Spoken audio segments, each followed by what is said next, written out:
Hey, this is Amber with RV Homeschool. Today we are talking about a propane auxiliary tank, why you would want it, and how you can hook that up to your rig. And we have a Class C motorhome, so a Super C diesel, a Jayco Seneca. And there's a few reasons that we use propane, a few things that we use the propane for. The first is the hot water heater. So in our options here, we're supposed to have a propane ability to heat the hot water tank and electric. We have never had the electric work, or at least not work well enough to really give us hot water. So we've always relied on the propane to heat up our water. So this gives us our hot water for showers and when we're washing dishes, things like that. The next thing is we use the propane for our Blackstone grill and for our auxiliary fire pit. So we have a Blackstone grill and it's just the big flat top, or any other grill that you have, and we can hook up our outside plug to the Blackstone, and we'll show you that hookup in a second. Or we can also hook up to our auxiliary fire pit because we don't always have wood in areas where we're going, and we have a lot of asthmatics in the family, so sometimes we choose not to do a campfire with wood and we just use the fire pit for the ambiance, but we can easily kind of put it back. Or there's fire bans, and that happens a lot where we live, so the propane tank is a little bit better and safer for that.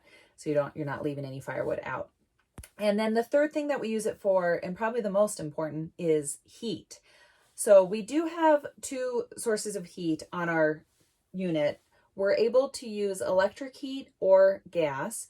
And when we're traveling, of course, when we're driving the motorhome, we don't leave the propane tank open. So we close it. I'm pretty sure that's actually the law in a lot of places. So we close the propane tank, and that means that it's not available as a gas source for heat. We have to rely on the electric while we're driving, and we do that. That's how we rely on our electric. And we usually have enough power to run this, but we also have solar panels. If we don't have enough power, we can run the generator while we're driving. And we've done that before to get enough heat while we're driving. And we've even turned on the electric fireplace if we need a bit more heat while we're driving. Like if it's snowing outside, it ends up being too cold for even just the electric heat, and we go ahead and we turn on the electric fireplace as well, and that helps out. But anyway, for the main heat source, we like using the propane because it works so much better than the electric heat. So when we're in places like the mountains and stuff, and it's getting cool at night, 40s and 50s or even cooler, we're running the propane heat because that's our best source of heat. So recently we were evacuated from our house in Colorado because of wildfires, and we were at a KOA, so we had full hookups. We were able to plug into electric, and we had, sewer and water and everything. But because the electric heat is really not the best, it doesn't work as well as the propane heat, and we were getting down into the 20s 30s at night. We wanted to have propane, and we wanted sufficient propane, and we started using our propane heat the first couple days, and we realized quickly that we were going to run out of the propane tank was going to run down to empty. So what are your options at that point in time? Well, you can close up the RV and pack up everything and get everybody ready to move just so you can go into town. Or maybe if you're lucky at the campground, maybe there's propane that is at an additional premium cost. Or we were going to go into town because we live here and we already are part of a propane co-op in town. So we could have done that and filled up our tank and then drove back, but it's kind of a pain to pack up everything and then have to drive your rig into town somewhere just because you need to fill up on propane. So we decided the better option was to get an auxiliary tank. So the auxiliary tank gives us an additional tank that we can choose to take with us on trips or not, depending on our potential need for it, and whether or not we're going to be doing a lot of boondocking or staying in one place for such a long period of time that we're not really driving anywhere to where we want to fill up the propane tank. So in our case with the evacuation, we were out of the house for 10 days. We could have packed up and gone and filled up, but it was easier. The only thing that we really needed to move the rig for was to get propane.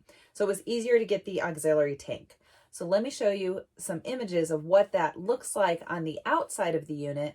And then Jeremy's going to walk us through how that actually hooks up and what it looks like from where our current propane tank is at and how it hooks up to the auxiliary tank.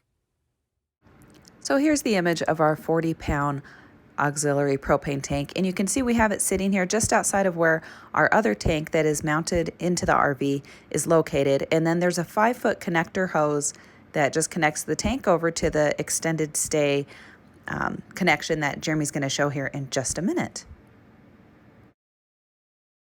Okay, so one of the things that people ask about is how you extend your winter camping. And in Colorado, if you guys have been to Colorado, it can turn ugly really quick. I mean, we've had, gosh, Amber, we've had snowstorms in July. We've been up on, up past the timberline where it's been, super cold. And so this little propane tank is probably not going to be adequate if you're going to spend any significant amount of time in the mountains. I'd love for somebody, if somebody's out there that's done this, to put a larger tank in there, exactly how they did it, because this seems like a small tank to be able to do what we want to do. So one of the things that we did was we put this, what I know is kind of an extended stay. This particular one is a different brand. It's the Sturgis, MB Sturgis. But this just goes essentially through the regulator, and I did have to take this off. So I'll just take this off for a second here. But this is your valve. So you never want to put two valves in front of each other. This valve is going into the rig, and essentially this is your tank. So when you open the tank, your propane comes out. It goes through this extended stay piece, this T. And then it goes into this valve, and then this regulates the amount of pressure that your appliances are set for in your rig. This particular little piece on this unit comes off, this little nut, and you attach it to a hose that I then set up on an external tank. So this tank is 16.5 gallons, and there's 4.2 pounds per gallon. So this is a 67-pound tank. They do make, larger tanks that could be mounted. You can see how this is mounted. This is a tank that's DOT approved to be mounted on a vehicle like this. So you never want to put something that isn't DOT approved. Not only is it unsafe, but it could result in a fine. And certainly if you had a problem, your insurance wouldn't cover it. And by the way, as an emergency physician, I have seen these motorhomes explode. So, you just don't want to screw around when it comes to propane. Follow the rules. This is a T essentially that then connects to an external source, which we got a 40 pound tank that we extend here, and that gives us extra propane. You do have to turn off the valve that comes from your main one. I don't really ever like to go below 25%. We're at 25%. We were just evacuated with fire. We haven't had a chance to fill it yet. But don't go below that, because if you did have an emergency situation where you needed it, you need to be able to run that. And so I never really go below that. And that's it. Then over here we have, this is for any sort of appliances, outdoor heating, outdoor grill. If you needed like an outdoor fire pit, we have a propane fire pit. Is that what that hooks up to? Yeah. And yeah, the Blackstone? It does, yeah. Oh, yep. You see how often I've done it? Never. Yep. I didn't even know that. And it's a quick connect there, so it's pretty simple. Okay. And that was already on here? You didn't have to install that, right? Yes, I believe it was already on here. Yep. So anyway, so that's that. But, maybe something that you guys are interested in doing for your rigs. The nice part about that is it really allows you to stay in one place. So if you think about it, even if you're boondocking,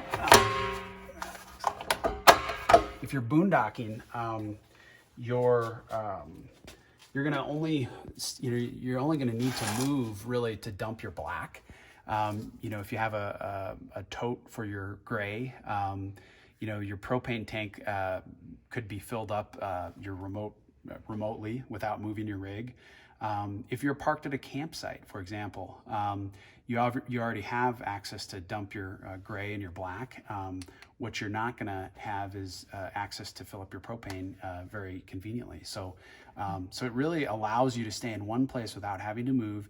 You take your tank and you fill it up. We wanted to get the bigger one. We wanted to get the 100-pound tank. It was too big. But it was just too heavy for our Jeep. And So when you're hooked up to that, you're not using from your big tank anymore. You're just using from the... We're using from the external. The external. Yep. Okay. The external. Which is what we did on a racing trip. Yep.